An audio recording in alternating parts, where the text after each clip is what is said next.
Hey, so Joe, Yes. what exactly are these things here on this table in front of me?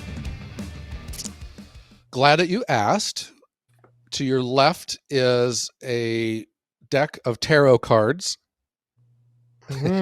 Okay. The black orb in the center is my magic 8 ball,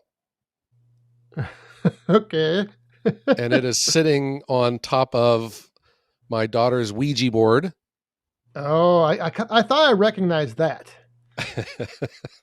I was having so much fun from our last podcast as I gazed into the Woodhound crystal ball, looking into the future of what is in store for Firewood.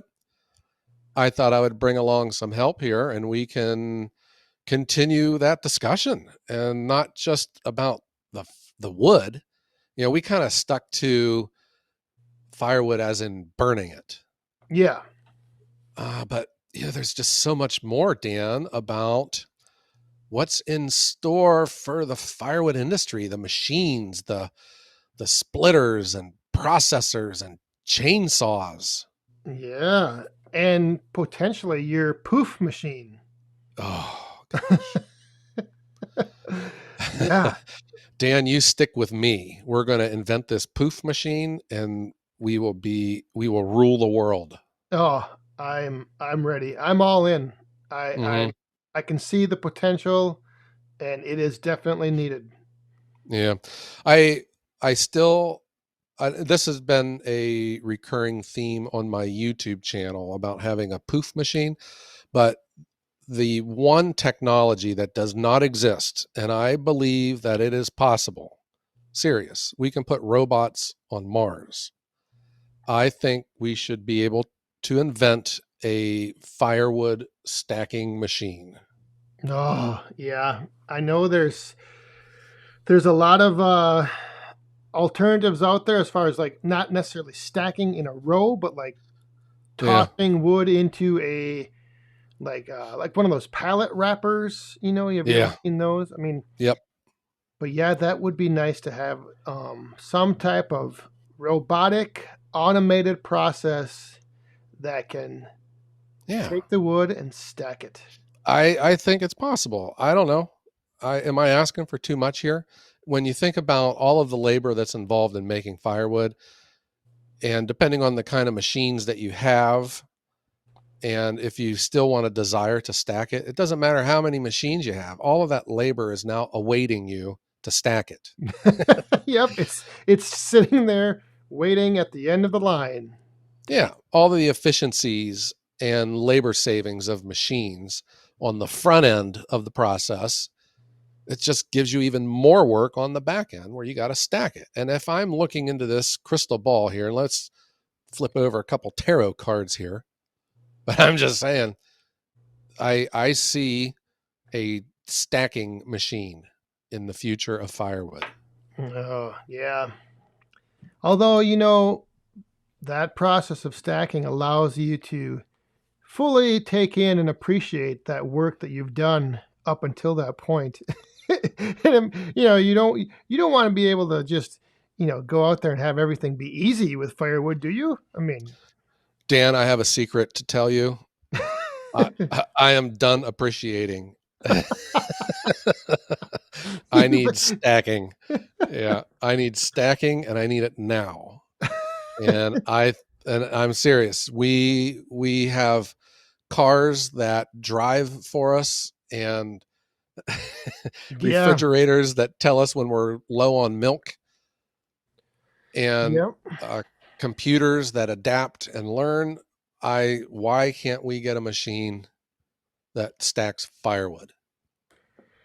I don't know. I think one big thing would be an issue would be like the consistency and the size of your splits, which leads me to question, do you ever think there'll be a time when the process of like let's say your Yappa processor you had Yeah. before you had the perfect split. I know one of the challenges I always face is getting the alignment of my wedge centered on the round of wood. Hmm. And So I was, you think there might ever be a time when like there's like a quick laser scan of the round right before it gets split, where the wedge would adjust automatically? Well, believe it or not, there is a manufacturer out there that has a similar technology like that now. Really? Yeah, it is. The company is Palax, and what I understand too, there is a parent company that owns Yappa, Hacky Pilkey, and Palax. Palax has this technology where when the log comes in under the roller, that the hold down, it measures its height there and automatically adjusts the knife. Oh, But, who's to say that there's not a knot on it or something that causes that? But I like the idea of the laser, you know? yeah, And it should be simple and it should be widely used on all of the machines. yeah, because it's tough to maintain, a consistent diameter just in Yeah, even in one log to another log. totally agree. It's always like I always find it nice to be able to try to hit that center split as close as I can. You Yeah. And it's hard to do it. And it's hard Yeah, to do it consistently. It's just hard to see it sometimes. yeah, And think of all of the wood that you've wasted over the years with, your off center, and then you get pieces that are too big, but they're too small to split again in half, yep. you know? Mm-hmm. Or even if like in lumber mills, they have where they're processing lumber, they can scan the size of the wood, or they can scan the log and figure out how many pieces of lumber and the size you can get out of it. Like Yeah. scanning around, like let's say you set your parameters at 3.5 by 3.5. Like to have wedges automatically adjust to give you Mm-hmm. those size splits from your round. Oh, Yeah. That'd be great. That yeah. would be great. But what do you think about processors too going forward? Maybe battery powered, you know? And anything that's battery powered, I think that you could also make it Yeah. solar powered, you know. But man, that's probably a big electrical um, consumption. When you think if it's three-phase electric for some of the electric models that are out there now, oh boy, that would be a lot of demand on batteries. Yeah, you'd need a pretty big battery and Mm-hmm. Mm-hmm. you'd need a lot of sun to recharge. Yeah, I think if I put on uh, my turban here, where I can foretell the future, I see a smaller type of firewood processor that is just as productive, just as durable, but is such a smaller footprint than the big angle iron and plate steel and chain in feed processors that we have now, or maybe it's really just about the size of a microwave oven and it just rides up the pole itself and Oh, cuts and splits. And then when it's all done on that one log, you just pick it up and stick it onto the next one. nice. That kind of Yeah. a thing. Yeah. Uh-huh. I just think that, everyone there's inertia in like a lot of our inventions, and then you start seeing cars. Now, have you ever noticed that all of our cars and trucks all look alike? And airplanes, everything just looks alike. And then you're starting to see with firewood processors, I don't know if it's just because everyone's striving towards efficiency and then there's one design that seems to be the best. But um, to me, I see a North American style, which are, your bigger angle iron and heavy processors, and then a European model that are, your smaller ones, with the hoods and more of like a sheet metal kind of Yep. construction. I just see in the future processors going smaller, more productive, less energy consumption, and with a much smaller footprint. Yeah. Maybe I'm wrong, but I don't No, know. I definitely can see that. More efficient, more advanced in the technology behind it. And yeah, I mean, I think that's one of the things that integrating and technology does is it kind of takes things that, if you look at, like you said, the automobile, or like, steam engines and how big things used to be. And now, Right. they've shrunk down to where that would be nice to have a little like mini processor that you put on the log instead of putting the log into the processor. Right. I Yeah. would think though that there still has to be, you know, a requisite amount of girth and strength, Yeah. because there is a lot of pressure that goes on through splitting logs. But who's to say that there's not a different technology that we just haven't even thought of yet, or that someone can produce that makes splitting wood easier, where you don't need all of the tonnage. Right. You So, don't need the yeah. force and the power to actually split it. Hmm. I don't know how to say this. It's kind of like we bought a few years ago, we bought a Ford Fusion, a car. And I swear I never saw one on the road before. And then after we bought it, I was like, everywhere I went, I was like, look, there's a Ford Fusion. Holy cow, it's the most popular car on the road. And I can't help to think that maybe I'm a little biased that way with firewood processors, because I really never even knew they existed before until I started in firewood. And when I did get into firewood, I didn't know that there were so many brands that were out there. It was like the only brand that I ever saw was Timberwolf. And that was the only thing I could find on YouTube. But then I learned, there's just all of these different styles and types of firewood processors out there. And have they really changed over the years?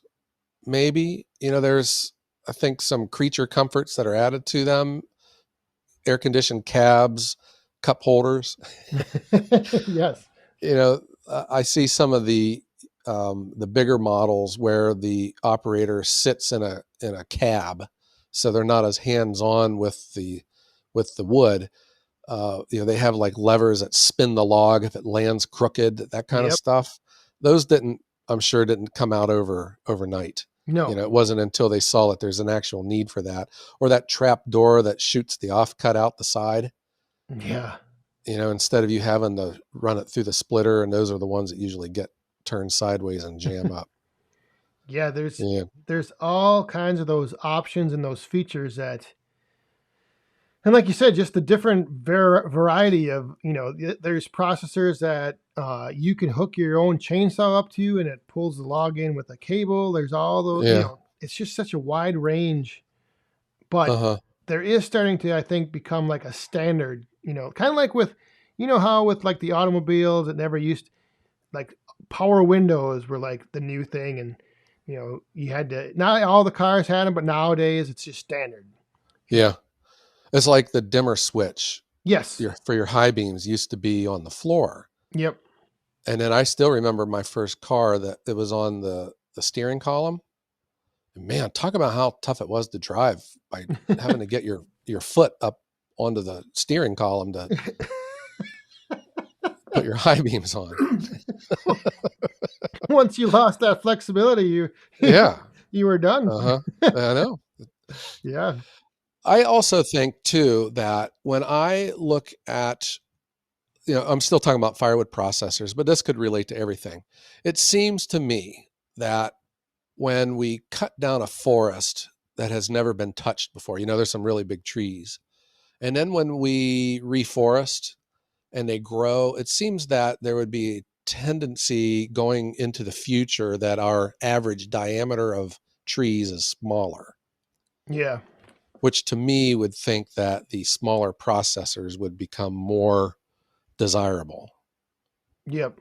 Yeah, I don't know. I'm sure that there is someone much more intelligent in that side of ecology than me, but that just seems to be the case where forests have been harvested and then replanted and then harvested and replanted. That the tendency for sellable, usable timber is on average smaller diameter than the previous generation. Yeah. Yeah. Yeah. What about like the equipment to actually like fell trees and buck the firewood up, like the chainsaw? Do you see any? The chainsaw. You know how? one thing that's kind of become a standard, there's different types of measuring devices you can either attach to your bar, or they even have a little laser on the handle you can put on there. Uh-huh. But maybe something like that would become a standard feature on a chainsaw where, a little laser beam shoots out and gives you measurements for cuts, or even Yeah. diagonal like angles for like making your face cuts in trees. Mm-hmm.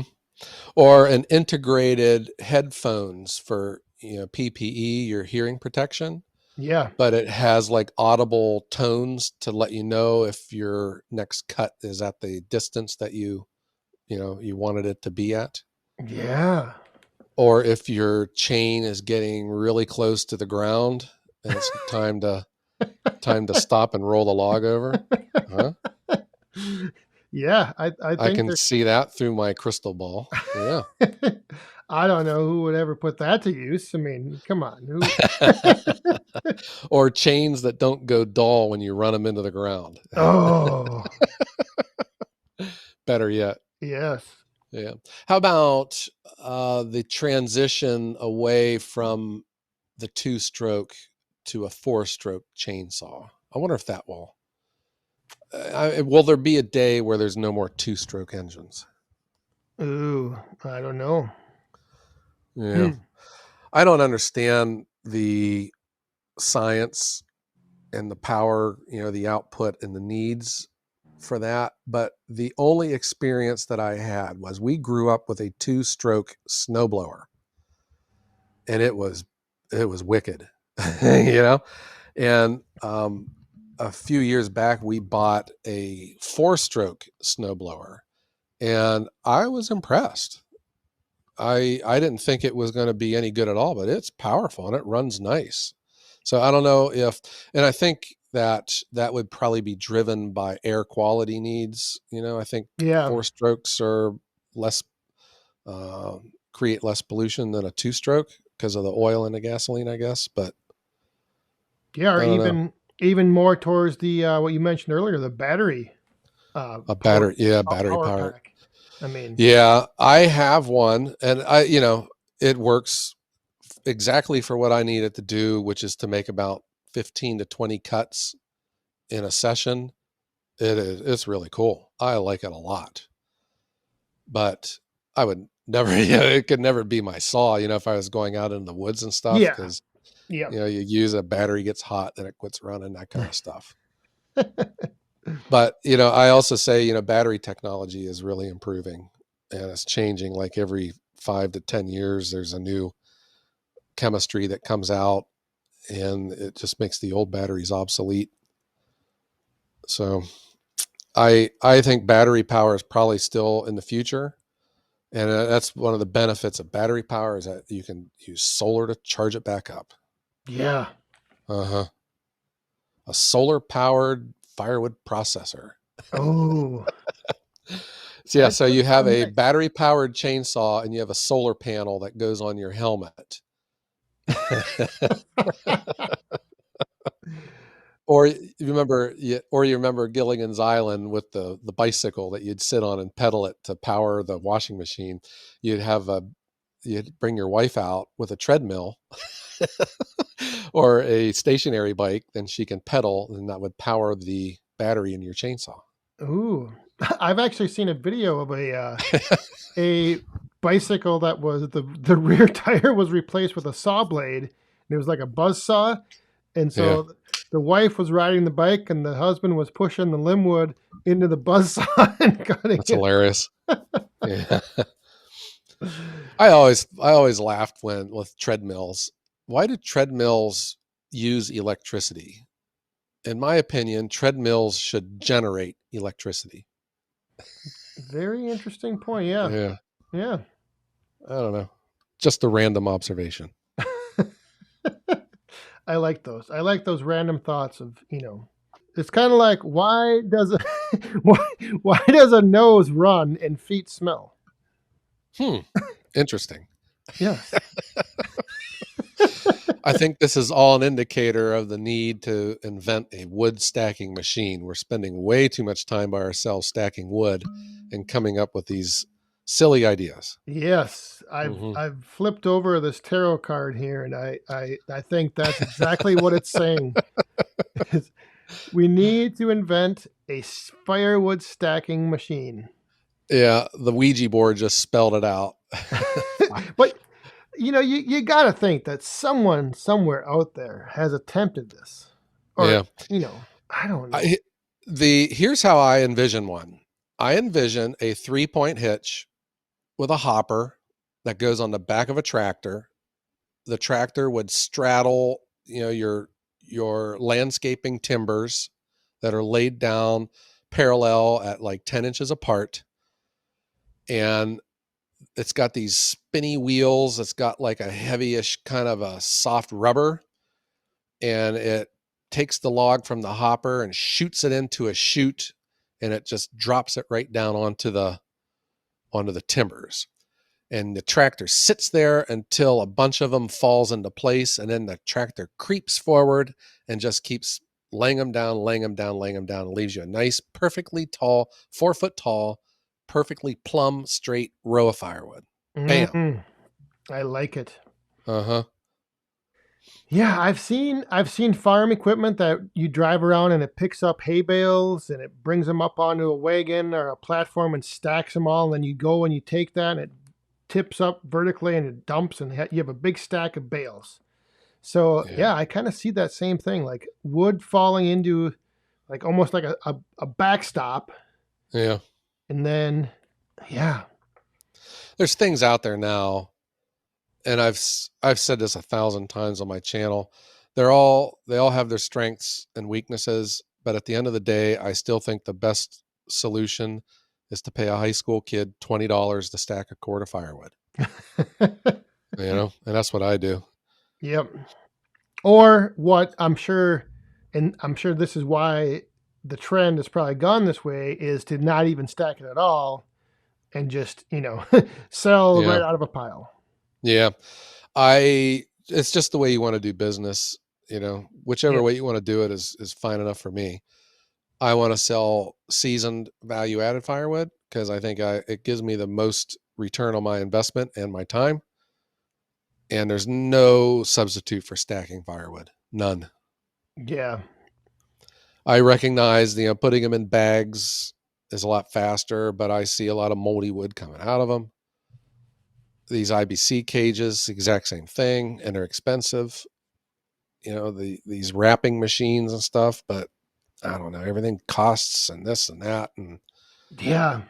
you know, that's why I say find a high school kid that wants to earn a couple bucks and say, here, start stacking.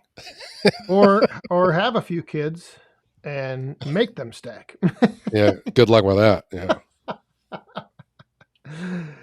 Yeah, that is the challenge. It they can be interested in it for a little bit, and then it seems like, you know, yeah, that's the one thing though I will admit. Like with when I am kind of like OCD when it comes to my stacking of firewood. Like I don't want my stacks falling over, right. and I don't want them stacked sloppy. Yeah, So that's one of the benefits of having. I think we're getting off our topic here, but this is so much fun. Having a processor that makes exactly 16-inch firewood, it makes stacking so much nicer because every time you stack, you put your hands on each side of the face of the log and push and smooth and straighten them out. You just get a nice plumb stack. It yeah, looks great. It looks awesome. Yeah. yeah. I would think that the stacking machine would be an attachment to the processor, and then have your processor more mobile, so that as it went down the line, it spit out the wood and stacked it right there. Yes. Yeah, Hmm. And that's where, yeah, maybe we can incorporate that into our new uh, processor of the future yes, that rides up the pole, cuts it, splits it, and puts it in a beautiful little stack. I like yeah. it. Uh huh. I like Fits it. it. And then you just kind of keep moving along down your line of where you want your row of a stacked wood to be. Kind of like, Uh huh. baling hay. You just keep moving down the line. It Yeah. spits it out, stacks it up. You're done. Hmm. Dan, I've always said this. Give us enough time, you and me, we can solve the world's problems. Oh, and I just thought of another thing. Yes. At the end of the stacker is a roll for uh, like plastic that you can then cover the stack, just the top, and it staples down plastic so your tops are all covered from rain. Ah, yes. Uh-huh. I like it. Will it ever happen? Who knows? Who But knows? it's always fun to think of potentially, Mm-hmm. what could be coming along next. Yeah, I think if there is a need, it gets invented.